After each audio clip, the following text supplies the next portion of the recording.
Hello guys, আপনারা সবাই কেমন আছেন? আশা করি অনেক ভালো আছেন। দেখেন, আমরা সারাটা দিন পরিশ্রম করে রাত্রে বাজে এখন 8টার উপরে।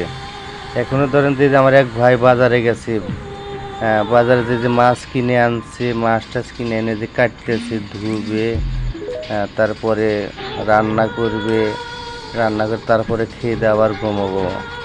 তেমন দেওয়া যাবে রাতের 12টা 1টা বেজে যাবে।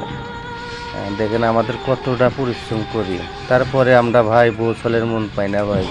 এত পরিশ্রম করে তারপরে বৌছলের মন পাই না। রান্না তো আমাদের খেতে হয়, আমাদের বউয়েরা কত সুখী। আহ, এই যে আমার এক বড় ভাই দেখেন, পেঁচ করতেছে করতেছে না, পেঁচের চামড়া ছাড়াইছে যে। দেখেন খুব কষ্টে করি ভাই, তারপরে দেখেন ভাই বাড়ির পরিবারের কাছে মন পাই না। এই তো আমাদের প্রবাসীর জীবনের অবস্থা। এই যে ভাইটা সারাটা দিন কাজ করে এসে যে মাছ করতেছে, কোন কার ভালো লাগে? যদি বুয়া রাখতে যায়, বুয়া ঘরে কি ভাই সম্পূর্ণ ড্রেস চুরি করে নিয়ে যায়, সেটা ভাই নিজেরাই রান্না খাওয়া লাগে। কি করা ভাই, কিছু করে না। কষ্ট, আমাদের কষ্টটা কেউ বোঝে না ভাই।